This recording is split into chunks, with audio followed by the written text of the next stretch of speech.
covering the stories that impact your life, your town, your state, and your future. This is the Means Report with your host, Brad Means. Hello, everybody, and welcome once again to the Means Report. We appreciate you spending part of your day with us, where today we mark an anniversary of which I am sure you are all aware, and it seems like it's been forever ago as we approach September 27th, the night and morning that Hurricane Helene annihilated our town, our community, both sides of the Savannah.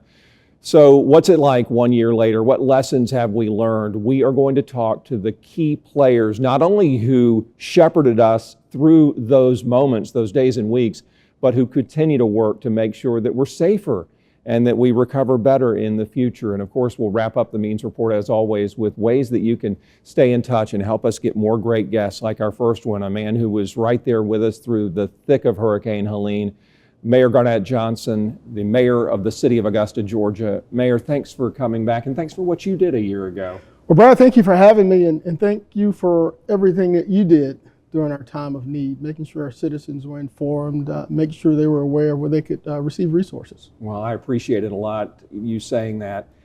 Just a general question to kind of bring us up to speed. Are we fully recovered? I know the answer is probably no, but when I look around town, it looks sort of normal now. Looks sort of normal, but we're nowhere near recovered. Mm-hmm. There are still so many families and still so many individuals that are still suffering from the devastation of Hurricane Helene. When you look around the city, we've done a great job of cleaning up the categories A and B and Z, and we're still continuing to work through our crucial creeks and waterways. However, we have a lot of folks that still have blue tarps on their roofs. We have a lot of residents who are still doing construction on their homes, so we still have a ways to go. You know, you mentioned creeks and waterways. I hadn't even thought of that, and we've done stories on the canal and how it is really in some ways just starting its recovery. Is that sort of where the prime focus is now, or is it somewhere else? The prime focus is now is helping the individuals, the homeowners who were either underinsured or not insured to get their homes repaired so that they can resemble some sense of normalcy.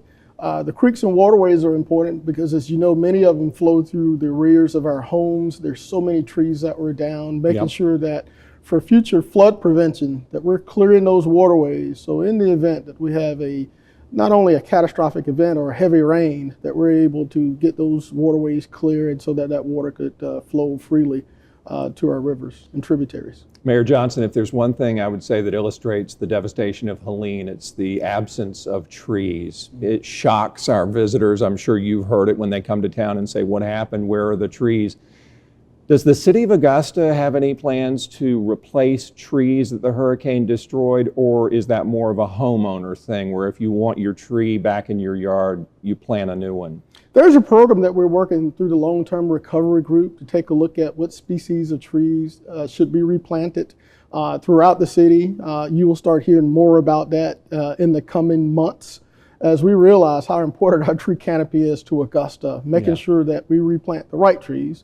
We're going to take a focus on our parks. As you know, many of our parks were devastated, especially at Lake Olmsted Park, making sure we replant the right trees, the right species that really accommodates this area. You know, some people, I think, get the hurricane and the Broad Street renovation project mixed up because you go downtown, the trees are gone from Broad Street. The hurricane didn't do that. The city did as we continue to improve that part of town. But those trees are going back, right? There will be replanting of trees on Broad. There will be replanting of trees on Broad, and some of those trees, many of those were damaged as a result of Hurricane Helene, and they had to be cut down for that reason. But just trust and know that trees will be replanted in downtown. There will be green space. Trees will be planted throughout the city.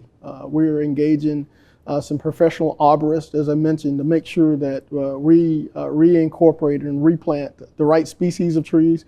We're going to be soliciting help from many of the garden clubs and many of the folks that really love the beautification of Augusta to see how we could bring Augusta back to the beautiful place that we all know it was prior to Hurricane Helene. So there's this Hurricane Helene long-term recovery committee. It is. How is it going as far as looking toward the future and making sure that we try to get back to normal as much as possible? Or is it too early to ask you that question? No, it's not too early at all.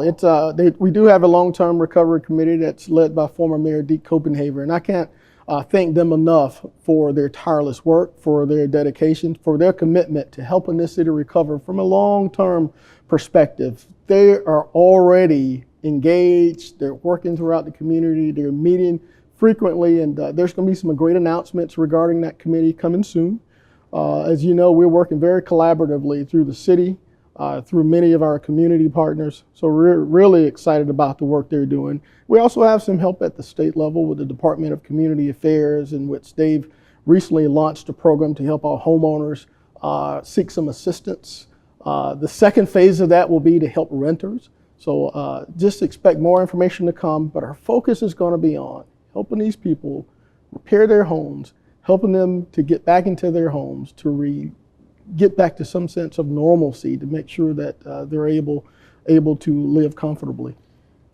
What does that look like? If somebody's watching right now and says, hey, I have a blue tarp on my roof, or my backyard has a clogged up creek in it, what do they do to try to get assistance at this point? Do they just call 311? 311, you can call 311. Feel free to call the mayor's office.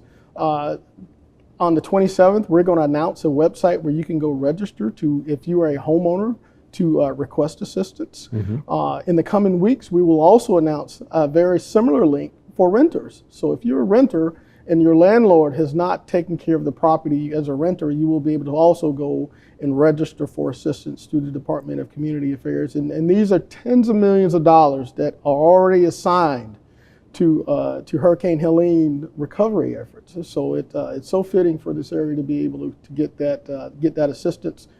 Christopher Nunn, who's the commissioner of the Department of Community Affairs, will be in our community next week, taking a tour and offering some assistance. So we couldn't be more proud of the help that we've received at the federal and the state level.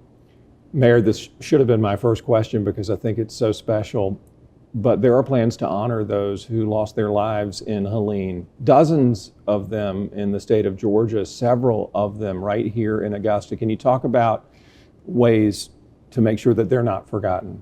Yeah, certainly. And for those who don't know, there were 31 lives that were lost in the CSRA as a result of Hurricane Helene. 7 of those lives, 7, were in Richmond County.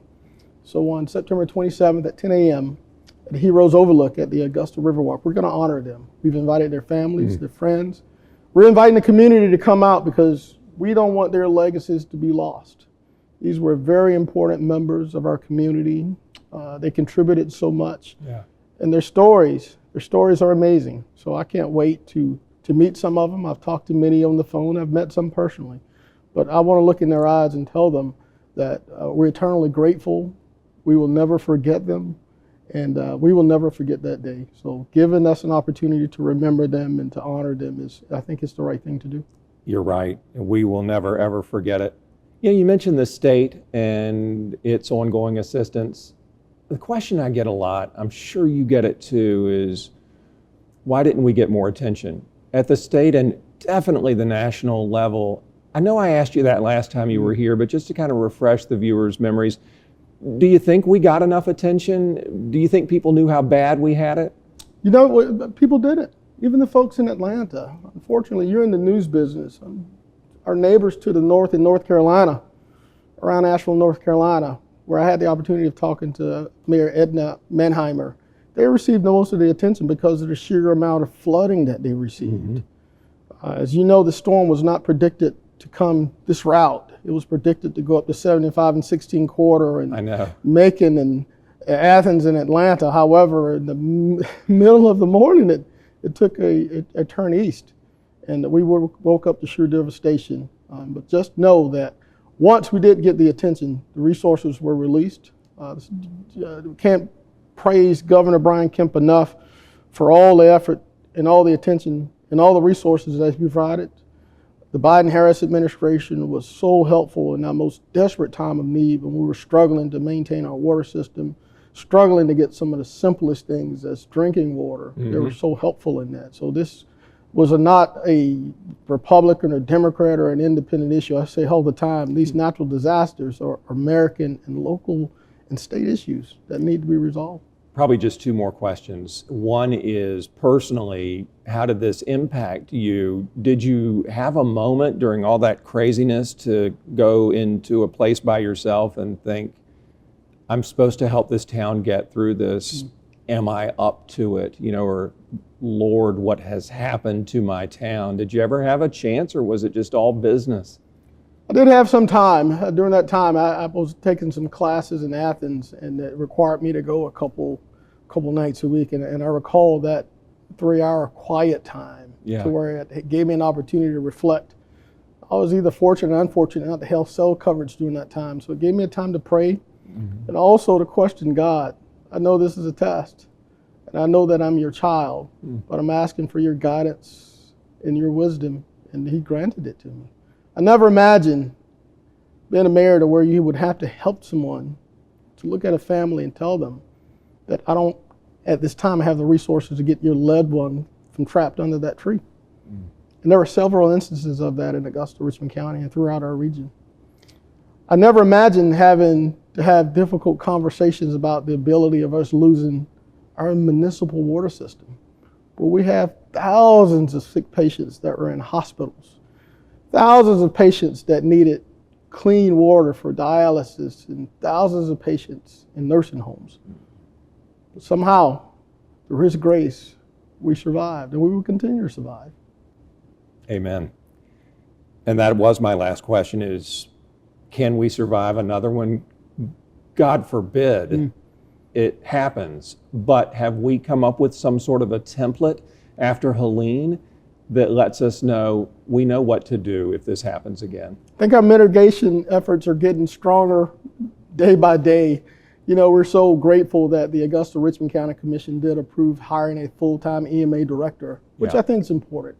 Chief Burton did a phenomenal job at having somebody that's in this community that constantly prepares, constantly has our community ready for the next natural disaster, because as you know, our climate is changing, weather patterns are changing, and there will be a next time.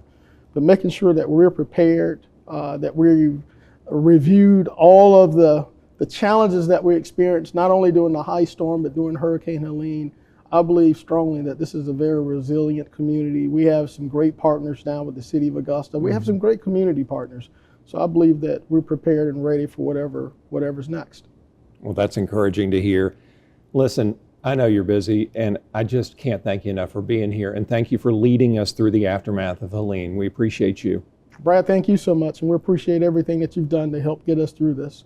Looking forward for you to help us to continue to recover from this natural disaster. Absolutely. Thank you so much. Anything you need. Mayor Garnett Johnson, City of Augusta. When we come back, two gentlemen who were right by the mayor's side post-Helene and still are, Georgia Power, Augusta Utilities. Next on the Means Report.